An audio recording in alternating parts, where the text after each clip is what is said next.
you are listening to the Kinetic Man Podcast. I'm Stuart. And I'm David, and we want to walk with you on the journey to living a life defined by uncommon action that is full of purpose, adventure, and meaningful relationships. Our goal is to refine our why while helping you find yours, and together achieve our best and highest purpose. In the end, we'll drive each other to leave the potential life behind and become kinetic men. What's up, everybody? This is Stu, and before we start this episode, you probably know that we don't really do any type of paid-for advertising on this podcast, but I do have a request. If you have been a listener of this show for a while and you enjoy these episodes and you get value out of it, could you tell somebody else that you think would enjoy the show as well and get value out of these episodes? And maybe even do a screenshot and post an episode that you've enjoyed on your social media platform of choice and tag us. We'd greatly appreciate that. The more people know about this, the more listeners we have, the more we can continue to just provide value to you and our listeners and bring in amazing guests and just have really, really cool conversations. So thanks again. Tell somebody about the podcast. Now go enjoy the show. See you. All right. Tim, man, welcome to have you on the show. And I can't wait to talk about this subject of health. I felt a little unhealthy this weekend. I'm not going to lie. I wonder if you've ever felt this way, dude. So I'm coaching my 6-year-old in baseball, and it's intense, dude. Like I'm out there like coaching and yelling and like getting kids organized and situated, and like after an hour and a half game, like I'm exhausted. Like I'm literally like exhausted, just mentally, like completely like done. Like we come home and I'm just like, don't talk to me. I need like a nap for the rest of the afternoon. I'm done. And like, so I've had this goal. Like I never want to tell my kids that I'm tired, like when they ask me to play with them. But like just recently, man, I've just been like worn out from just like mentally exhaustion from like coaching 6-year-old baseball. I don't know. Have you ever had that experience? Well, first, it's awesome to be on the show, guys. But yeah, I'm coming off of a career of Ironman triathlon where I'm training 34 hours a week, 30 to 40 hours a week. And now I'm kind of just in that dad role. And I feel the same thing. I'm just like, oh my God, I'm so tired right now. I don't even understand. I could be on an 8-hour ride and feel better than I do right now. But yeah, no, I think with with parents, if you can maybe give each other 15, 20 minutes here or there to just like get some quiet and like power nap, it's really important, keeping the energy going. And you don't have to let the kids know that you need a break, just have your wife distract them. That's right. Yeah, I kind of feel like a sissy talking to an Ironman professional athlete, just saying I'm tired after coaching 6-year-old baseball. But hey, we're all about. Would it be fair, Stu? Though, would it be fair to say we could have any guest on? Doesn't necessarily have to be a professional athlete. You'd feel like a sissy. I mean, is that like a fair kind of assessment, or is that? No, I don't think so. No, okay. I just want. Hey, dude, I'm not saying anything. I just am asking a question. It's framed as a question, and I just want to make sure. Have you ever felt this way, David? Have you ever felt mentally exhausted after coaching your football team? Yeah, all the time. Well, so it's interesting because I now have, so I'm now coaching both boys, their flag teams on Sundays, and I'll tell you, the little guys, man, it was exhausting. It was absolutely exhausting. And then my older boy, experienced something new for me here. We actually mercy ruled the other team. So this is the first year I've had kids join my team. It's not been just a complete goat rope. Weren't you like 0-10 last year? Oh, dude, it was terrible. And then yesterday I was like, oh, this is what this feels like to actually be competitive and even win. It was good, but I want to apologize to all of our listeners beforehand if you're watching on YouTube, if the video or the audio is coming in kind of scratchy, kind of crappy. Timothy does have a Celtics jersey on the wall behind him, and that probably causes some kind of interference and just some overall nastiness. So I just want to make sure it's just putting greatness. It's putting greatness out to everybody that's listening or watching right now, and you're welcome. You're welcome. Thank you for that. Yeah, as a diehard West Coast for life, Lakers, Celtics, man, that's rough for me to look at. But you guys have a great team this year, and I wish you the best of luck because I think you guys can make a solid run. So it'd be good. This has got to be the year. It's got to be the year. Hey, man. Speaking of solid runs, tell us about you, Timothy. I think your story is fascinating. Not only Nail Academy grad, I was gonna give you a hard time. I was telling Stu, if you're an O2 guy, I was be like waiting on my classmates, or because I wanted to highlight not to call you out. You're about a minute late to the call, so I just want to throw that out there to be on time. To be realistic, to be on time. But all joking aside, Naval Academy grad, and you obviously have had a distinguished career as a triathlete, but you also had some significant barriers and hurdles and things that you've overcome. So hey, let's dive in. Tell us a little about yourself. Yeah, so graduated from the Naval Academy 2003 and was on the swim team there. But when I was at the academy, my older brother was a first team my plebe year, and he actually gave me an order to try out for the triathlon team. And I did not want anything to do with triathlon. I did one my senior year of high school. Actually, I did the West Point triathlon. It was my first triathlon ever. And I remember first out of the water, obviously, a distance swimmer.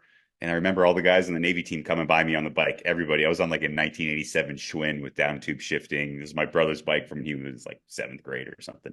And they're all going by. Yeah, don't worry, Timmy. We'll teach you how to ride a bike. And 20 That's something years awesome. later, I figured out how to ride a bike. But it was when he made me try out for the tri team that this whole thing kind of started. Really, it was my entire adult life has been, swimming, biking, and running, which is pretty crazy. But I didn't like it at first. Swam my first 2 years, and then second class year decided to just fully commit to the triathlon club team and led the Naval Academy guys to 2 national championships and kind of skyrocketed me from there. So it's been pretty fun. And now, Have ex- what did you service select, and how did that, when did you like go professional, and how'd that whole transition go? Yeah, I have the most amazing, probably naval career of anybody. My older brother Thomas is still in. He's the Commodore Subgroup 12 right now, and he's like Mr. Navy. Like, he's the man. But his little brother went took a turn off the highway. So I qualified for the immediate graduate education program. So I actually went to Cal Berkeley right after commissioning, and there I had the chance to race on the Navy sports team and race at the Armed Forces National Championship. Won the 2 titles when I was at Berkeley, and I caught the attention of Navy sports and my commanding officer. I had service selected EOD, explosive ordnance disposal, and the guy the Commodore of EOD Group 1 in San Diego, my eventual boss, found out about my story, and he's like, "Man, this is awesome. We got to support this guy." So they sent me to dive school, and then they kind of stashed me at Group 1, and had already been selected for the U.S. national team for USA Triathlon.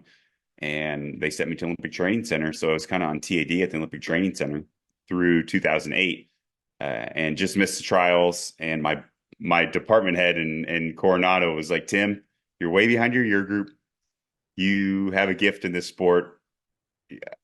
You should go out and chase that dream." And I was really on the fence because I'd gone to the Navy, was supposed to be doing special ops, and I hadn't really done what I was supposed to go do. And Kevin, my department head, said, you didn't write your orders. You've served us well. You did what we asked you to do. We're really proud of you. Now go out there and go make a name for yourself." And that was my launching pad. That's awesome, man. So you got out, what, at the 5 year mark, or did you get out even before that? No, just after the 5 year mark. So I got out at the end of '08. Okay. And Okay. I moved to Boulder. I went from Colorado Springs, moved to Boulder, said I have about this much money saved to maybe last a year and a half, and I got to make it. I hadn't really performed at the level my training had indicated I should be performing. So it was kind of this like, hey, this is it. It's make or break it time. And I ended up amazing training block that winter and won my first professional race in May of that year. And from there, won a world championship at the end of the year and just kept building. Wow.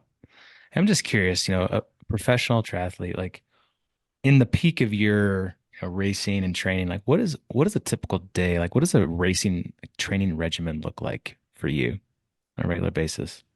When I was in it, when I was getting ready for, the Ironman World Championship, and for those unfamiliar with Ironman, it's a 1.2 mile swim, 2.4 mile swim for a full Ironman, a 112 mile bike, and then a marathon, a 26.2 mile run at the end. And the World Championships in Kona, Hawaii. So it is hot. You're running at 2 in the afternoon. The ground temperature coming off the lava rock and the pavement, it's like 130. It's no joke. So, training for that, I honestly was doing 34-hour weeks, 30 to 40-hour weeks. I was doing, up to 8-hour bike rides, 160-mile rides, followed by 10-mile runoff. And you're doing easily 2 to 3 sessions every day, and then all your body maintenance and gym work and all that. So it is very consuming. And I always joke that triathlon has the worst ROI in terms of prize money you can earn versus hours you have to train. It's getting better though. That's crazy. So, and is that something, can you, as a professional triathlete and Ironman, is that something that you can live off of that? Or did you have to also try to supplement that some other way? It's, triathlon is still a very niche sport. Mm-hmm. And if you are at the top, you can make a good living, but it's hard. And there's not a lot of money to go around, to be honest. Luckily, my wife, Marinda, and I, both did very well in our careers. So we're on that fortunate group that we're able to really truly make it careers and did it for 20 years.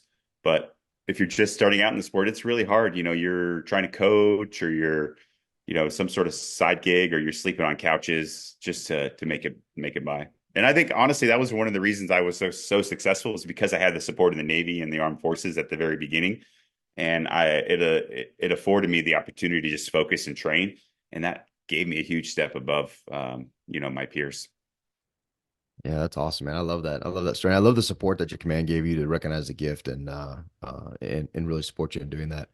And so you did triathlon. How give us some context. How long did you do that? And then you transition kind of when, and what are you doing now? So yeah, I just kind of wrapped up my career. I had some heart issues in 2021, which I'm sure we'll dive into, and that I was on an upward trajectory. I just, you know, had my greatest result at the Ironman World Championship, fastest American ever, first American to break 8 hours. And then, COVID came, and then this incident happened, which really just threw everything, head over feet. So I was able to come back, and I knew that, hey, you know what? Triathlon isn't everything. I've got 3 beautiful kids now. It's time to focus. So at the end of last year, I was kind of started my transition to who knows what. Well, let's dive in, man, because this is a topic that I've been interested in, selfishly, just for my own health. But we have a close friend that recently had some heart health challenges, issues, and I think it's something that a lot of men don't even realize, or know how to look for it, how to see signs, what to do to have a healthy heart. And someone like you, a professional triathlete, like, has a heart attack. Like, how is that even possible, right? So can we dive in? Like, let's give us the backstory and tell us what happened in 2021, and then let's kind of probably have some questions from there. Yeah, absolutely. So for me, 2021, as I mentioned, I'm kind of coming off my greatest performance in the end of 2019. We had all this time in 2020 where we're all staring at each other. What do we do? And 2021 was when we were coming back, and I was at a race in Miami. It was actually on the Homestead Speedway, the NASCAR track. It's a pretty cool venue. And had the chance to race Jan Frodeno, the German who won the World Championship in 2019, beat me, and it was my chance. All right, here we go. We're coming back. Me and Jan, we've had some good battles, and I just didn't feel right at the beginning. I'd been kind of having some breathing issues and some tightness in the chest. When I would do open water swim training, I would actually start to almost like hyperventilate. It's just things weren't right. So at the end of 2020, I'd actually run a whole bunch of tests with the cardiologist here in Boulder, and they're like, well, there's nothing really, everything seems fine. So they just kind of set me on my way. But about halfway through the race, had a great swim. I was in a small group with Jan and like 2 other guys who were off the front. And halfway through the ride, I just started getting this spreading pain in my chest and a shooting pain down my left arm. My jaw started to get really tight. And I thought to myself, this isn't the normal race pains that you would have. And then I thought, is this a heart attack? And the competitor in me is like, yeah, surely not. You wouldn't be able to be up here in the front of this race with some of the greatest in the world right now if you were having a heart attack. So just back it off, see how you feel, and keep going. And I did that. I kept going. Things started getting worse. I actually got off the bike a lap early because I didn't know where I was. It was a 17 lap bike around the NASCAR track, and kept going, was running, just trying to run. And, my son, my second child, Finn, was 8 weeks old at the time. And I was kind of motivated, like, let's get a paycheck here, top 10. And I was just really fighting, but, I'm trying to push on the run, and I felt like my legs felt fine. And I'm like, I can't go any faster. I can't breathe. I was just kind of mad at myself. Finished the race, tried to rally for the after party. And I just, I couldn't even stand up. And I called my wife, and she said, you need to call our doctor. I called my doctor, Dave, and he's like, Tim, you need to take aspirin and you need to get to the hospital right now. And it turns out, yeah, I had a almost complete block of my LAD, which is known as the widowmaker, and about 12% survival rate. And they rushed me to a better hospital and ended up putting a big stent in, clearing the block. And the first thing the cardiologist in Miami said to me when he finished the surgery was, well, I guess you'll have to find a new career. And in that moment, my whole world was like, what just happened? They told me, oh, we're just going to go check things out. And now, he's telling me my life is going to be completely changed. Yeah, that's fascinating, and I want to talk about the comeback as well, because what an inspiration. But I want to let's anchor on this for a sec. Mm-hmm. What I guess tell us, kind of give us context on how this even happens, right? And like you said, because I actually have a dear friend whose father, super fit runner for life, and he was on a run, and this happened. Not I mean, just a complete stud, a little bit older guy, and then like you said, widowmaker. I mean, it's Yep. literally what it was for their family. It was a widowmaker, and I'm just curious how does this happen? Like, give us some educate us on why this is even a thing. Well, there's obviously a couple things at play.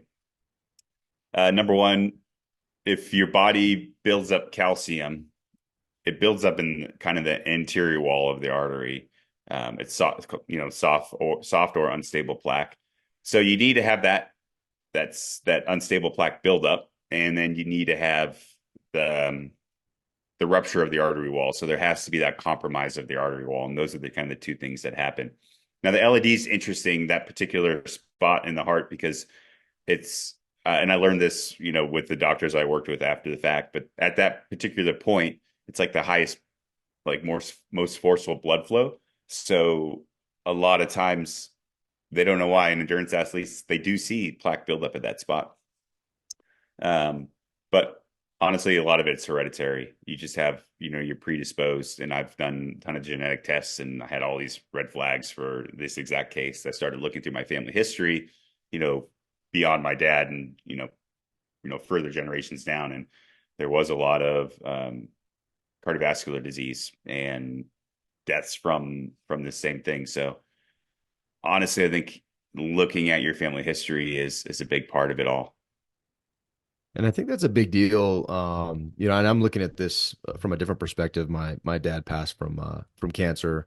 My oldest brother, then, he had a bout with cancer, and I'm like, man, I need to probably take this a little more seriously, because a lot of it, I think there's assumptions, right? Well, you're unhealthy, you're overweight, you're whatever. Well, clearly that was not a contributor to your situation. And I find it fascinating. I appreciate you saying it, because it also gives permission for people to be like, to move beyond the, man, I work out, I'm fit, I eat well. Yeah, there's more at Yeah. play though, right? Like, I had a doc tell me very similarly with cholesterol. He's like, dude, like, you're most likely fighting a losing battle, and you could be the most fit dude in the world. It's genetics. Genetics is the battle that's really, and that was, for me, it was a hit, because immediately I'm like, oh, he's saying I'm fat and I'm this and I'm that, and he's like, dude, chill out, man. Like, you just might have to be on meds, right? But I think you saying that, the professional athlete who's absolutely fine-tuned the body into a machine to perform, this genetic thing is a serious thing, right? And we should just take it seriously with as we look at our holistic health, one of the things we talk about in Connect Mental, one of the primary things we talk about in our Connect Life Circle is health. And that's, I think, a very important aspect to it, right? Acknowledging these other factors at play, because ultimately they could kill you. And a lot of them are not necessarily life choices per se. Yeah, absolutely. And I had the same thought on the bike when this was happening to me. How can this be happening to me, right? I'm literally one of the fittest guys in the world right now. How can this be happening to me? And as you step back, you have to realize that fitness is not health. They're two completely different things. And once you can come to terms with that, I think it helps you dive in and understand, hey, you know, I obviously want to be fit, and that does help your health. Being physically active is a huge part of being healthy. But there are other factors like, family history and genetics. And, I'm not a doctor, and everything I say is an opinion, but you do need to dive deep into a lot of this stuff, and you have to take it on your own shoulders. You got to be the captain of your own ship, because, even the medical attention you get from a doctor might be very superficial. Like, they may test your cholesterol, but hey, that isn't, your total cholesterol or your LDL may not be the number one, you know, identifier for being at risk, right? Are you doing deeper dives? You're looking at your ApoB. Are you looking at the size of the small LDL particles? The size of the particles is a huge part of it. And I stumbled upon a company called Clearly after my incident, and they actually do heart scans that can show you the different plaques, which you can't do on a normal heart scan, right? So you can actually see, oh, I have unstable plaque, and you can see where it's trending. So now I'm doing this, and I have comparisons, and then they use AI and historical data they have to model out and project your risk factors. So for me, last year I did my second scan, and I saw, hey, my unstable plaque is actually getting stable, which is awesome, right? And my risk factor was really low for another incident. So we have tremendous amount of data and technology out there that can really help us, but we have to almost search it out. And I had to mention this test to my cardiologist, because my primary care doc had actually told me about it, right? So when I mentioned it to my cardiologist, he's like, whoa, look at you. Like, all right, yeah. He's like, yeah, we can do that. But there are so many opportunities really to focus on longevity and health span, whether it's like blood testing, like Inside Tracker, where you can you can keep tabs on your progress quarterly or wherever you need to, and really follow trends. And I think that's the important part, because you can know something's wrong, but if you don't track it and you don't take action steps to improve it, then what's the point of knowing, right? So I think that's really important, is to be able to keep tabs. And my recent blood work, I had some markers that were not great, and I'm like, all right, here's a guy that almost died of a heart attack, and you still lose, as time goes on, you still lose track of what I need to be doing. So it's a good eye opener for me to be like, all right, you got to buckle down, you got to do this dietary changes, or you got to address this other problem. Like for me, thyroid function was off. And when your thyroid function's off, your body can't metabolize cholesterol. So your cholesterol is going to go up higher. So there's all these different factors that you really need to dive into. And a lot of times it takes some initiative on your part to make sure it happens. And you just hit on a bunch of stuff that I have questions about. I listen to Peter Attia quite a bit, and he's big on life longevity, and he mentions a lot of stuff. I actually hired a coach last year, a health coach, because I had a little bit of a health scare too, and I just wanted to get back in peak performance, just for my family and for just showing up better. Can you kind of dive into some of this stuff so you mentioned, like, what are some of the things that we need to be intentional about, like seeking and going after and looking for? Because I know Peter Attia says cardiovascular disease is like the number one killer, right, in It is. America. It's like, what are some of, like, the blood tests? Like, what are we looking for? Like the ApoB and like all this kind of stuff that you mentioned. And then what are some of these resources, the Clearly, the Inside Tracker? Yeah, What is some of the stuff that we can send people and go check out on their own? definitely. And a lot of people think that cardiovascular disease is really a male focused issue, but it's the number one killer for women in the United States as well. So this is something that we all really need to pay attention to. Yeah. And Inside trackers. So, you know, thyroid, like I said, ApoB might be the best indicator for heart health. And then if you really want to even go further into that, you would need to do an advanced lipid panel through your doctor. And that's when you really, you're going deep into the weeds with all that. And I would recommend you never want to go, you never want to go all the way in. You take, do the first level test first, right? Get your inside tracker, get those numbers, and then go from there. You can, if there are warning signs, you might want to do those deeper tests to really, figure out if you need to keep digging. And then, of course, family history, right? Like if you know you have a family history of issues in this space, then you should probably be a little more proactive. And what does the Clearly heart scan specifically do? So the Clearly heart scan, it's kind of like a normal CT scan, but the AI that they have, it allows them to do modeling where they can actually differentiate for you the unstable plaque versus, a calcified plaque. So calcified plaque means that there's unstable plaque somewhere, right? Because it's unstable plaque that's been calcified. And so I always recommend, hey, start on more like a calcium scan level where you'll go in, get a score. If you have 0 calcium, then there's a much much lower risk of having unstable plaque in there. But if your calcium numbers are high from that scan, okay, instead of just going on a statin and being like, oh, you just got to lower cholesterol. And statins do help stabilize plaque, but maybe you want to look, do I have unstable plaque that needs to be taken care of or not? And that's where the Clearly scan comes in. Because other than going in and doing an angiogram or angioplasty and going inside your heart and seeing, it's the best way to the only way to non-invasively know exactly what's going on in the arteries. Yeah, so Timothy, I'm curious, and just to simplify it, break it down for us. So just a guy off the street. Yep. I'm interested in heart health and wanting to improve and maximize my performance, all that good stuff. Yep. What is just top 3 steps? So step 1, you recommend, what? If you have a history of or any indicators that you might be having issues, I would definitely obviously see your cardiologist, and they'll probably start you off with a stress test and calcium scan, and they'll do your blood work. I would ask from there, can we do a deeper dive into the blood work, or you do it on your own with something like Inside Tracker? And like I said, with the scan results, the calcium scan results, if there is an issue there, I would ask to do the Clearly, because those are things that you're going to have to ask to do. Yeah, no, that's good. Thank you for that.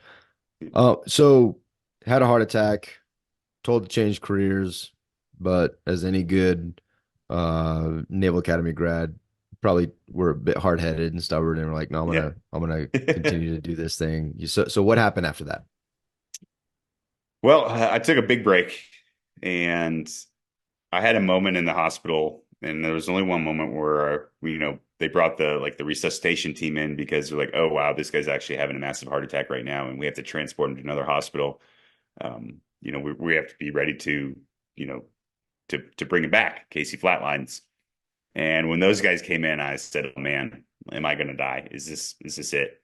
And I immediately put that thought out of my head and focused on, nope, you got kids, you got an 8-week-old little baby that needs a dad. And I think that was really helped me get through that whole situation. But immediately after, I just said, hey, whoa, let's take a moment, enjoy the family. So the family went camping the next week. We just went camping for a week and just be with each other. And from there, I said, okay, I love triathlon. I want to race, but I don't need it. If my career had to end right now, that's okay. My family is my priority, because if something happens to you, it's not your problem anymore, right? And that's the cold truth. It's your wife's problem. It's your kid's problem. So sometimes you have to remember, hey, this isn't just me that we're talking about. I'm affecting everybody around me with my decisions and choices. So, I talked to my wife, Marinda, and we said, okay, if we're going to find the best in the world, best cardiologists, best sports cardiologists, and if they say it's okay, then let's go. If there's any hesitation on their part, then, we pack it up and we sail off into the sunset. And that's what we did. I went to BU. I saw Dr. Aaron Bagish, who's an absolute legend, and ran some tests with him. And he said, Tim, the part of your heart that's compromised is now, supported with Kevlar mesh and a stent, and it's stronger than any other part of your body. So that's not going to be an issue. I did have some scar tissue from the actual heart attack event, lack of blood flow. So I had to deal with that, which kind of hurts your ability to pump blood and, your VO2, your anaerobic and aerobic capability. But, it was minimal. But I said, all right, let's do it. And honestly, it's the mental part of getting back that was the hardest thing. But I was determined to get to the finish line of the Ironman World Championship one more time. Not to try to win at that point in life. Things happen and you need to be flexible and your goals need to shift, right? And if you're trying to chase goals that don't make sense for where you are or who you are at that point, then you're going to only face failure. So, shifting your goals, shifting your mindset was a really big thing for me.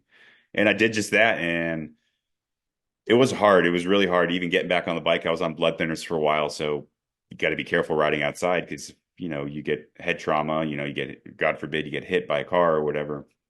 It's not going to end well, with, you're not able to clot blood when you're on blood thinners. So there's all these things and going along my head and just even that question, should I be doing this? Do I need to be doing this? Is this going to hurt me? And the further away you get from the information, the harder it is to know that it's okay. Dr. Aaron Bagish, he knows that I'm going to be fine. The more I talk to him, interact with him, I'm like, okay, I start to get convinced I'll be fine. My wife and my mom, further away from the information, absolutely scared to death. I mean, my mom was texting Rinny, my wife is her nickname, and when I was on the course in Kona, she's like, oh my God, like, I can't believe you're watching this. I don't know how you're doing this. She was just mortified that I was just going to drop over on the course. So I think, learning as much as you can, getting educated and realizing that it's okay, it was really important. And I talk to a lot of people that have had incidents, and a lot of them are scared to get back to training. So I think it's important to know that, hey, continuing to work out even after an incident like that is so important. You have to do it. And it's hard to get over, but you just need to know that this is where you need to go, and time heals all wounds, right? So as you keep pushing through, things will get better. Yeah. And something you said earlier that really resonated, and it comes back now, as you said, fitness is not health. And I love how you said that because, one of the things that we really highlight is health includes spiritual health, mental health, Yep. relational health. Like there are a lot of areas, and the studies show that if you're not healthy, specifically relationally, that is more detrimental than smoking. What is it? Pack a day or, whatever, 15 cigarettes a day, I think was the actual stat Wow, that's crazy. So, the data that's coming out from all the different, the true holistic approach to health. And what you're talking about here, it really resonates because to me, you're speaking a lot to resiliency and mental health. It goes well beyond a bike, swimming, and running, right? And I'm just curious, I think that, that's an area that we're starting to see it. We're trending negative as a society. Yep. Is that the resiliency and our ability to work through adversity. And I'm just curious, where did that mental aspect of health come into play? Was that something that you had to develop? Even when you said you made a conscious choice, okay, the idea of me dying right now, like there's more important things. I got to put that out of mind and focus elsewhere. I'm just curious where that came from. Honestly, I think it stems back to my childhood and my parents. I have amazing parents, and I struggle right now because life is so easy for everybody, right? And I think as parents, you need to be on your kids to make sure they have some adversity as children, because that builds your resiliency and that builds your ability to keep pushing. And I'm the youngest of four, two older brothers, and nothing was easy for me, right? They never, if we played 2-on-2, no one let up for the young kid, the little brother, like, no, you got to learn, you got to fight. And that's how my whole upbringing was, trying to keep up with my brothers and, just it, never winning, but never quitting at the same time. And that's why I became a distance swimmer. I just wanted to work hard. And that's why I started doing Ironmans, because I wanted to test myself. You alluded to it earlier. There's so many different levels, right? Physically, spiritually, emotionally, mentally. And yeah, I just think a lot of it came from that upbringing and really strong parents. So how do we continue to push that on our children? How do we, you know, living, pretty good lives, having Yep. money, having, wealth, and how do we offer that value to our children in a way that they get those same results? So this is funny, Stu. I ice bath. I'm a big cold plunge guy, Okay. and I was in the cold plunge this morning, and my oldest two, Isabel and Finn, were out there like sitting on the edge, dipping their hands in. And my son's like, "Why do you do this?" And I said, "Well, sometimes you just have to do hard things in life. And right now, I'm not racing. Kind of I'm not training as much as I used to. I still need hard things, and we all need hard things. So I think kind of showing them that, hey, hard things are okay. And then as they get older, I think you have to, if they commit to something, you got to push them through it. I was chatting with a friend of mine, and his daughter is a runner, and they have this 100-mile run club where you log, you get, so many days of the school year or whatever to hit 100 miles. And he's like, "Where are you?" And she's like, "Oh, I'm only at 48 miles. And he's like, "What? You're less than you did last year. You're going the wrong way. You committed to this. Let's go." And like, all right, put you on a schedule. And if you make goals or you set goals, let's make a plan to achieve those goals and be there to support them through that process and kind of show them that, hey, when we start something, we finish. If you don't like it, hey, you don't like swimming. Well, we started the season. You're going to get to the end of the season, and then we'll figure something out. But right now, you're swimming until that last meet. I love it, man. I love it. Yeah, to further the idea of the cold plunge, I know a lot of people do it for just like social media hype and that Yeah, that kind yeah. of stuff. But I try to. I haven't gotten into the cold plunge yet, but I've been doing saunas a whole lot more. And I know that Hmm. that is really good for heart health as well. What are Yep. some of the other recommendations that you have for things like that, right? Saunas, cold plunges, vitamin supplements, nutrition. Is there anything else that you would give as a recommendation for, for us middle-aged men to make Yeah, sure yeah, we're healthy? definitely. You're absolutely right on the saunas with the heart health. That's huge. And they show studies where I think it was in Sweden they do a lot of like sauna, and Yeah. their heart health is way better than ours. Yeah. Obviously, you got to be smart on your diet. Most cholesterol is produced in the liver, so diets can have uh, they can have some effect. I expected all the doctors to tell me I need to go vegan, and none of them said that. Which was even the naturopath I saw said no, which was really interesting for me.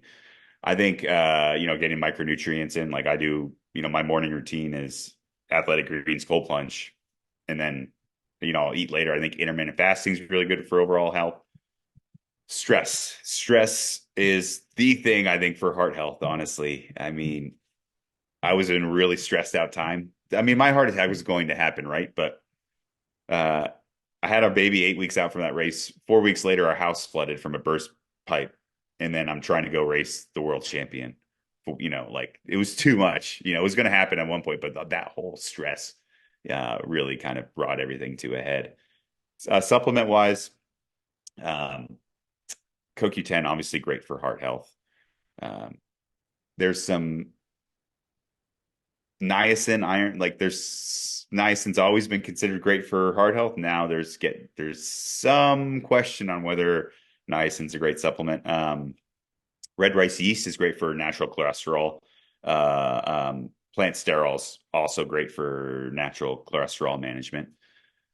I use a product called Arterial Protect from Life Extension, and I think that's really important for keeping the arterial. Remember, I mentioned there's two issues. There's the buildup of plaque, but then there's the compromising of your arterial walls.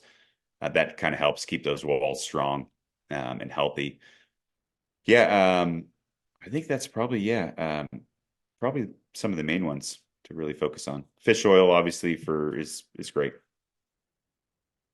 Yeah, that's awesome advice. And I think, excuse me, one of the things you keep going back to is just awareness, proactivity, right?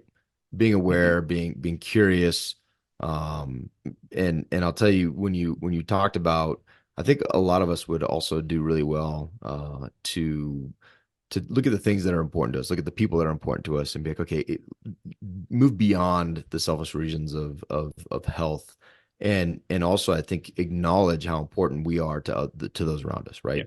Whether it's our kids, whether it's our family, where it's for you, it's your coaching clients, it's the people that look up to you, it's the people that seek your advice. The people that listen to this podcast are going to potentially get some insights that could save their life, right? And so I think it's just critical to continue to be curious, but also to recognize, hey man, how do I maximize this? One of the things I love about Peter Attia, since we were talking about him, he's like, man, I'm like the longevity guy. He's like, but I don't want to live 100 years and be completely unhealthy and like my quality of life is low. He's like, if I get a solid 70 years and it's like high quality, he's like, dude, that's awesome. That's great. Yeah. And I think people they kind of miss that, right? They think if I live to 100, like that's the goal. No, dude, if you're in a walker for the last 20 years and you're senile and all the different things that could ail you, like that's not high quality of life, right? And so I think, maximizing this quality aspect of it and really focusing on that now that we could do something about it, ideally at the age that we're at now and earlier, to prolong that joy and that quality, I think is critical, which, you Yeah. highlight and you made I think a very important, you kind of you touched on it and went on, but I imagine from an identity perspective, choosing to stop this thing that has been such a focus, and you've been world renowned in this thing, right? In this professional athlete space. I imagine it wasn't just like, oh man, it's not everything. Triathlon's not everything. But that was probably a little bit more difficult to work through, right? Than just deciding that. But it's critical that you did that and you found something more important, namely your kids and the things that you're, looking forward to. Well, ideally with a higher ROI for Yeah. your time. And I think when my wife and I have always really tried to not let our sport or our accomplishments be our identity. And we see this all the time with retiring professional athletes. When that's the case, it gets hard and depression is a real issue. And it's very, very similar to when you're moving, retiring from the military or you're getting out of the military. You not only were you so identified with this thing you did that you no longer get to be a part of, but also now what? I'm 43. I've been riding my bike around town all for 20 years. Like well, the chances of me going back to med school or going to, get going to law school, it's probably not going to happen. But like, what do you do now? Like, it doesn't. My career, my racing career, doesn't necessarily transition into another job. It's not like, oh, I just some other company picks me up, right? So there is all that you have to deal with, and yeah, luckily we see ourselves in a different light, and that we're not just a result, we're not just a win or podium. We're a couple and we're mom and dads, and I think that's really important. Super important, man. I love it. All right. Well, this is a good transition to what is next. What are you doing now, and what does the future look like? I know you're excited about some coaching yourself and getting on a different type of stage. Yeah. So tell us about what you're doing. Yeah, right now I feel like I'm just saying yes to everything. Nice. I have this energy that made me successful in triathlon, where when I lock into something, it's all in. And right now, particularly my wife's telling me, don't lock in on anything quite yet because we want you around and we don't want you, head down, doing all that other stuff. But we did. Rinny and I started Salty Bears Coaching, which is our triathlon specific coaching group, and most people assume, hey, you're going to coach other pros. Absolutely not. We want to coach. We're all about lifestyle. We want triathlon to enhance your life, not destroy it. And there's a joke within the sport that if you don't get divorced while you're training for an Ironman, you're not training hard enough. And with our training platform, that's not the case. We'll get you there. We'll make sure you still have date night, things like that. But yeah, we're looking for moms, dads, husbands, wives that really want to enhance their lives through the sport, which is a lot of fun. And then my other big focus is getting into public speaking. And I really want to share this story, not only of heart health, but of resiliency. And if you dig back throughout my career, it is about resiliency. I mean, I was the worst athlete in my family. I wasn't even the best athlete in my family, yet here I am 20 something years later, having a really amazing racing career as a professional, which is pretty cool. So those are my two focuses. I'm also, I love real estate. I'm doing a spec home project here in Boulder, and I do some, passive investing with long-term holds and, some short-term rentals, things like that. So I'm always looking for something to do. Nice, man. I have to ask, what is Salty Bears? Where does that come from?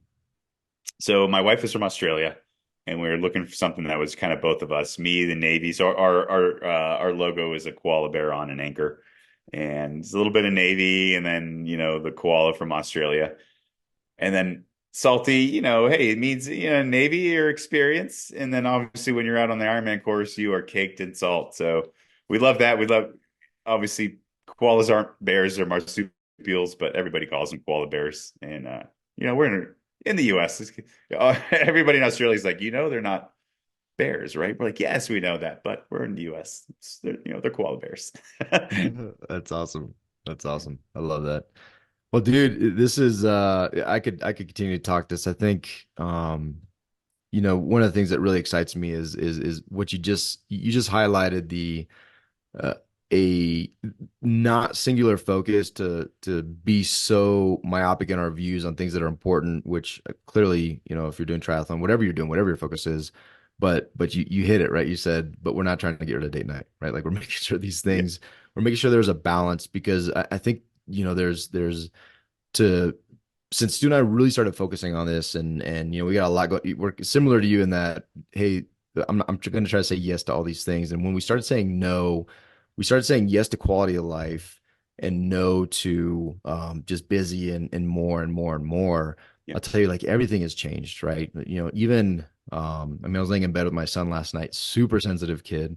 And he was just, we had a death in the family and he was just crying over this loss. But it's interesting because he didn't really know the guy and he's just a sensitive guy. He still cries for my dad who died, years ago, which is beautiful. But what it really struck me is I was like, man, I really have to be conscious. What happens if it's me, like someone that is daily in his life, right? And it really changed. I would not have thought about that before. But to your point, is it really emphasizing that what is the impact I have within this house? What is the impact I have on this human being? What is the impact I have in my relationships? Who no longer gets encouraging phone calls from me? Who's not training me to do something that is incredibly important in my life, triathlon? Not me. I'm not speaking of myself anymore. But the people you're training, but also emphasizing, hey, dude, you have a beautiful family right there too. Like let's prioritize. Let's look at this because fitness is not health. Dude, I love that you said that because I'm gonna use that for forever because it really I think we lose that, man. I think we lose it because we're so focused. Yes, physical health and six packs and all that kind of stuff are super important. Big biceps. I'm Stu, you can ignore all that. But but in all reality, we get lost in that and a lot of us get stuck in the gym and we get sucked in and we think that's going to improve everything else. And in reality, that's not health, right? And so I love that you said that, man. And I wish you the best of luck in this new and in these new endeavors. And I think that there's you've already decided that you're going to succeed because you've defined that. And so the next step, whatever it is, and that identity and how you're going to serve others is so powerful that, dude, I'm excited for you and your family and your wife. It's pretty awesome. Oh, I'm not excited for your kids because they've got two parents that are ultra endurance athletes. So they've got some serious resilience training in their future, I believe. And you're in Golf and Boulder. tennis. We're going to get them in golf and tennis. There Let's you get those go. scholarships going, There right? you go. That's Scholarships, right. baby. I love it. I love it. No, it's great, man. I'm super excited for you guys and what a fun conversation. This has been insightful for me in a lot of different ways. So thank you Oh, for that. thank you so much. Yep. Hey Tim, where do we send people to go find out more about you if you're looking for some speakers to come and talk on their stage?